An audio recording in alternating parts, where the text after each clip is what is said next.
Good morning दोस्तों। आज हम शुरुआत करते हैं हमारे राजस्थान में राजपूतों की उत्पत्ति के बारे में। जैसा कि आपको पता है, इससे पहले हम चर्चा कर चुके हैं राजस्थान की प्राचीन सभ्यताओं के बारे में। एक वीडियो में हमने उसके अवस्थिति को देखा था कि कौन कौन सी सभ्यता कहाँ कहाँ पर अवस्थित है, और उसको मैप के द्वारा हमने दिखाया था दोस्तों। उसके बाद हमने दूसरे वीडियो में चर्चा की थी आपकी कालीबंगा, बैराट, गढ़ेश्वर, 8 सभ्यताओं को हमने एक सारणी बना के उसको डेप्थ में जाना था। आज हम चर्चा करते हैं दोस्तों, आगे बढ़ते हैं राजपूतों की उत्पत्ति के बारे में, क्योंकि राजपूतों की उत्पत्ति के बाद ही हम आगे बढ़ सकते हैं कि जैसे मेवाड़ का इतिहास है, मारवाड़ का इतिहास है, चौहान का इतिहास है, अजमेर का इतिहास है, बीकानेर का, यानी जितना भी इतिहास पढ़ेंगे वो कैसे पढ़ेंगे, क्योंकि वो सभी इतिहास किसके लिए है, हमारे राजपूत राजाओं का इतिहास है। उसी के बाद हम क्या करेंगे, आगे बढ़ेंगे, तब हम आगे चर्चा करेंगे कि मुगल काल में राजपूतों के किस प्रकार से संबंध थे। फिर उस चर्चा करेंगे ब्रिटिश इंडिया के अंतर्गत राजपूतों से किस प्रकार का संबंध थे, और फाइनली हम चर्चा करेंगे हमारे स्वतंत्रता संग्राम की। तो इस प्रकार से हम क्या है, यहाँ से राजपूतों की उत्पत्ति से लेके कंप्लीट अभी तक जो वर्तमान तक है, जैसे आज क्या है, जैसे आज है हमारा जून माह है, जून माह तक की भी चर्चा करेंगे कि आगे क्या है स्वतंत्रता तक और स्वतंत्रता के बाद भी दोस्तों।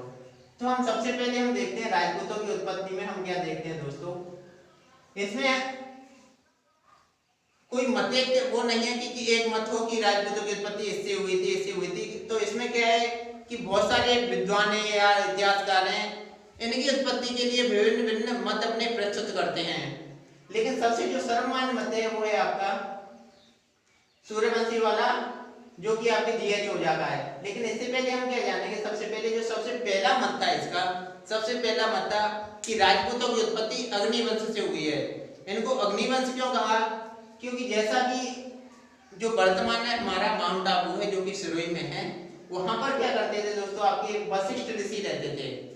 वशिष्ठ ऋषि ने ऐसा किसमें लिखा हुआ है, आपके लिखा हुआ है कि चंद्रप्रदाय, जो कि है पृथ्वीराज रासो है, पृथ्वीराज रासो पुस्तक किसने लिखी है, हमारे चंद्रप्रदाय ने।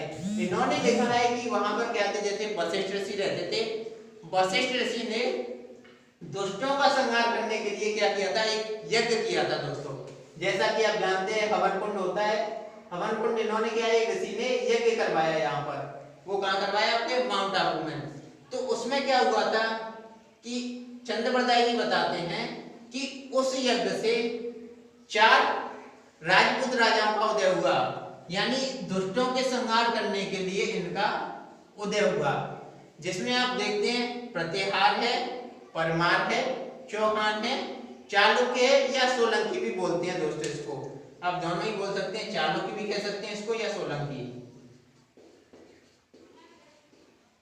तो ये 4 राजपूत राजाओं की उत्पत्ति कैसे होती है दोस्तों, ये होती है वशिष्ठ ऋषि के अग्निकुंड या यज्ञ के द्वारा, और इसी के आधार पर पृथ्वीराज रासो जी ने बोल दिया इन्हें ये क्या है, अग्निवंशी हैं दोस्तों। लेकिन ये मत है अभी इतना मान्य मत नहीं है, क्योंकि ये सारी चीजें हाइपोथेटिकल बताते हैं, यानी काल्पनिक हैं। तो ये मत मान्य नहीं है। तो दोस्तों हम आगे बढ़ते हैं, तो आगे बात करते हैं हमारे, वो कहते हैं GH ओझा जी हैं, यानी गौरीशंकर हीराचंद ओझा जी हैं, ये अच्छे इतिहासकार हैं। ये बताते हैं कि राजपूत थे वो सूर्यवंशी थे और चंद्रवंशी थे, यानी सूर्यवंशी या चंद्रवंशी थे, ना कि अग्निवंशी। तो इसके लिए ये क्या करते हैं, ये अपने साक्ष्य प्रमाण और इसके लिए अभिलेख प्रस्तुत करते हैं, और ये इन्हें किसके वंशज बताते हैं, प्राचीन क्षत्रियों के वंशज। अब आपको जानना पड़ेगा यहाँ प्राचीन क्षत्रिय कौन थे दोस्तों। तो हम इसके लिए थोड़ा सा भारत के इतिहास की तरफ देखते हैं। तो भारत के इतिहास में देखते हैं, तो सबसे पहले जैसे सिंधु घाटी सभ्यता थी। सिंधु घाटी सभ्यता से क्या होता है, सिंधु घाटी सभ्यता का पतन हो जाता है लगभग 1750 ईस्वी पूर्व, यानी आज से 1750, आज से नहीं, यानी आपने क्या है ये 0 मान लिया, 0 से यहाँ से चलते हैं तो ईस्वी पूर्व कहते हैं, और यहाँ से चलते हैं तो इसी को ईस्वी कहते हैं। तो आज कितनी ईस्वी है, 2000 ईस्वी, यानी 2020। यहाँ से लगभग 1750 वर्ष पूर्व। तो ये इसका टाइम पीरियड कितना हो गया लगभग दोस्तों, अभी 2000 में जैसे 1750 ऐड कर देंगे तो ये कितना हो जाएगा लगभग 3750, यानी आज से 3750 और जीरो से चलेंगे तो 1750 ईस्वी वर्ष पूर्व क्या होगा, आपकी सिंधु घाटी सभ्यता का विनाश हो गया। सिंधु घाटी सभ्यता के विनाश के बाद आपके क्या आया, वैदिक युग आया। वैदिक युग में क्या आया था आपके, जैसे हम पुराणों की चर्चा करते हैं और यज्ञ की चर्चा करते हैं, जिसमें आप किस किस नाम को जानते हैं, जैसे यजुर्वेद, अथर्ववेद, ये सारे वेद किस में आए थे, वैदिक काल के अंतर्गत आए थे दोस्तों। तो वैदिक काल से ये कब है, ये क्या कहते हैं, गौरीशंकर हीराचंद ओझा कि ये है हमारे जो राजपूत हैं, जो सूर्यवंशी चंद्रवंशी का है, ये क्या कहते हैं, हमारे प्राचीन क्षत्रिय हैं। और प्राचीन क्षत्रिय जैसा कि आपको बताया वैदिक युग में थे। वैदिक युग का भी आगे जैसे डिवाइड, अगर भारत के इतिहास पढ़ेंगे तो आपको उसको वैदिक युग को भी दो कालों में बांट देंगे, यानी पूर्व वैदिक और उत्तर वैदिक काल। उसके अंतर्गत जैसे 600 ईस्वी, उसके बाद आप पढ़ेंगे बुद्धा जैना है, उसके बाद मौर्य काल है। तो दोस्तों उसको आप डेप्थ में जानेंगे कहां पर, जब भारत के इतिहास का अध्ययन कर रहे होंगे। हमारा यहाँ मुख्य उद्देश्य क्या था, यहाँ प्राचीन क्षत्रियों को जानना था। तो प्राचीन क्षत्रियों की तुलना किससे करते हैं हम वर्तमान में, यानी प्राचीन काल के वैदिक काल में जो क्षत्रिय थे वही हमारे क्या थे, राजपूत राजा थे दोस्तों। अगर इसके समर्थन में और क्या कहते हैं, ये इसके समर्थन में हम नैनचंद सूरी जी को देखते हैं। नैनचंद सूरी भी क्या कहते हैं दोस्तों कि हमारे जो राजपूत राजा थे वो कैसे थे, सूर्यवंशी थे। अब आगे चर्चा करते हैं, और जैसा कि मैंने सबसे पहले भी आपको बताया, यही सर्वमान्य मत है हमारे भारत के अंतर्गत कि ये प्राचीन क्षत्रियों के संतान थे। और अन्य मत हैं, जैसे कंपैरेटिवली इसको तो काल्पनिक मत ही मानते हैं, अन्य मतों को भी ये स्वीकृत करते हैं। तो दोस्तों हम आगे चर्चा करते हैं। जैसा कि आपने ब्रिटिश काल में देखा हुआ, कर्नल जेम्स टॉड जो कि भारत में सर्वाधिक समय तक रहे, और इन्होंने राजपूतों के बारे में काफी अध्ययन किया था दोस्तों। तो इसमें इन्होंने क्या कहते हैं, कर्नल जेम्स टॉड कहते हैं कि जो राजपूत राजा हैं वो या तो शक हैं या सीथियन हैं।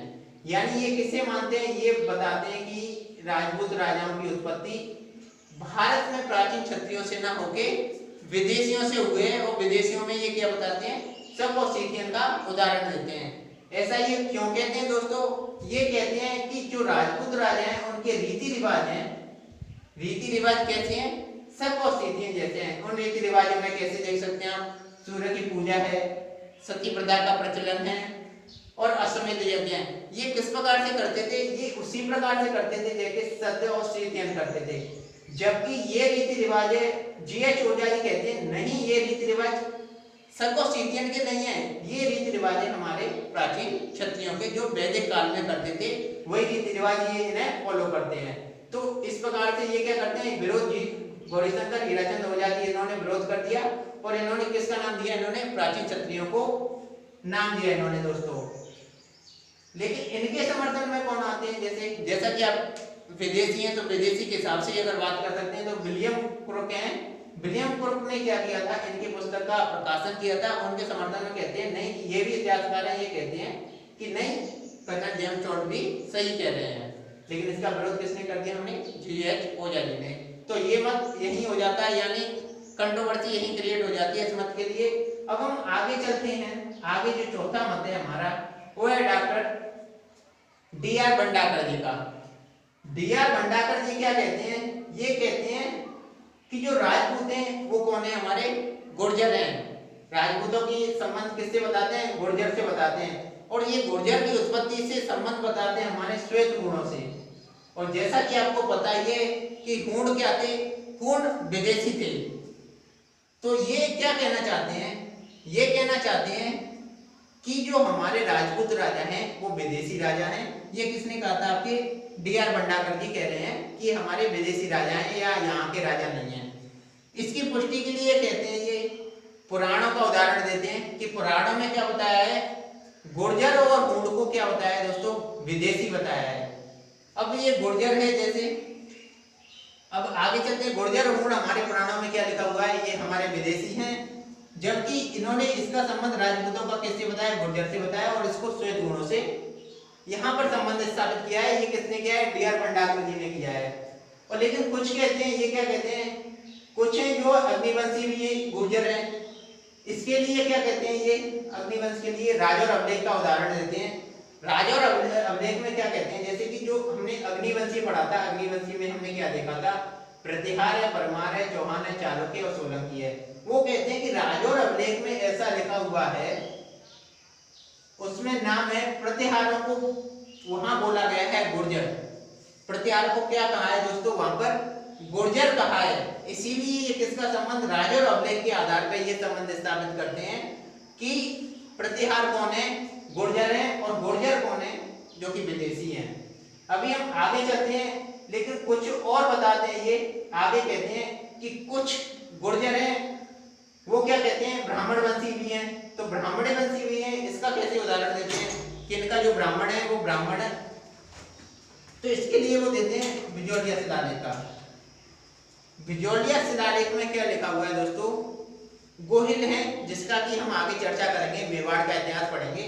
तो गोहिल वंशों को उसमें क्या लिखा हुआ है, नागर ब्राह्मण लिखा हुआ है।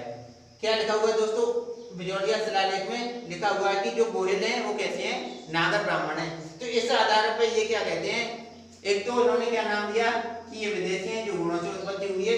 दूसरे कहते हैं जो कुछ अग्निवंशी गुर्जर देश, जैसा कि राज और अभिलेख में पुष्टि की गई है कि कुछ क्या होते हैं, अग्निवंशी भी गुर्जर हैं।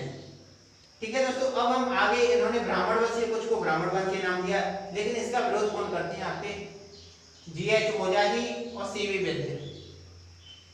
जीएच ओझा जी, जैसा कि हमने दूसरे मत में देखा, जिनका ही मत माने चलता है, ये कहते हैं गुर्जर, जो आप गुर्जर बता रहे हैं भंडारकर जी, वो गुर्जर क्या है, वो क्षेत्र विशेष है, ना कि जाति विशेष। तो क्षेत्र विशेष के आधार पर जो गुर्जर है वो किससे हैं कि ये गुजरात के निवासी हैं, इसीलिए हमने इसको गुर्जर बोल दिया है और इनके मत को इन्होंने नकार दिया है। वहीं पर सीवी वैद्य कहते हैं कि जो राजपूतों हैं, जो राजपूत हैं वो विशुद्ध भारतीय हैं, और विशुद्ध भारतीयों को आपने जैसा कि समझा, जीएच ओझा जी बताते हैं कि ये किस प्रकार से हैं, हमारे प्राचीन वैदिक आर्यों की संतान है, यानी वैदिक क्षत्रियों की संतान है। तो इस प्रकार से दोस्तों क्या है कि राजपूतों की उत्पत्ति के बारे में कोई मत एक नहीं है, यानी भिन्न भिन्न इतिहासकार भिन्न भिन्न मत देते हैं, लेकिन जो सर्वाधिक प्रचलित मत है वो है आपका जीएच ओझा जी का, जिसको आप सूर्यवंशी चंद्रवंशी बोल सकते हैं। दोस्तों अब हम यहाँ से आगे बढ़ेंगे, आप इस मत को मान सकते हैं। यहाँ से आगे चर्चा करेंगे हम सारी चीजों की, जैसे मेवाड़ का इतिहास है। अब हम जैसे राजस्थान में सबसे पहले देखते हैं, तो दोस्तों हम कालक्रम के अनुसार चलेंगे। ये मैंने वर्तमान राजस्थान का नक्शा बनाया हुआ है, पूर्वकालीन जैसे जो राजस्थान था, क्योंकि राजस्थान कोई एक पर्टिकुलर यूनिट नहीं होके बहुत सारी यूनिटों में डिवाइड था, यानी बहुत सारे क्षेत्रों में डिवाइड था। तो इसमें जैसे कि हम जब मेवाड़ पढ़ेंगे, सबसे पहले हम मेवाड़ इतिहास के बारे में जानेंगे, यानी यहाँ के इतिहास को हम डिवाइड कर देंगे आपके दो भाग में, पूर्व मध्यकालीन और मध्यकालीन। उसके बाद चलेंगे हम इतिहास में आगे, ब्रिटिश के साथ चर्चा करेंगे, यानी ब्रिटिश ईस्ट इंडिया कंपनी के साथ चर्चा करेंगे। फिर उसके बाद हम स्वतंत्रता आंदोलन की चर्चा करेंगे दोस्तों। तो अभी हम इसमें बढ़ेंगे दोस्तों। इसके अंतर्गत हमारा सबसे पहला टॉपिक होगा वो होगा मेवाड़ का इतिहास। उसके बाद हम जानेंगे अजमेर के चौहानों का इतिहास, उसके बाद जालौर के चौहानों का इतिहास, रणथंभौर के चौहान का इतिहास, उसके बाद हम पढ़ेंगे मारवाड़ और बीकानेर का इतिहास, और कुछ दोस्तों छोटी छोटी रियासतें जैसे कोटा रियासत है, बूंदी रियासत है, अलवर रियासत है, इनके बारे में भी हम आगे चर्चा करेंगे दोस्तों। इस वीडियो में केवल इतना ही दोस्तों, हम आगे जैसे कि चर्चा करेंगे, हम रेगुलर इसकी पीडीएफ आपको उपलब्ध कराते रहेंगे दोस्तों। हमसे जुड़ने के लिए हमारे चैनल को आप सब्सक्राइब कर सकते हैं दोस्तों। धन्यवाद।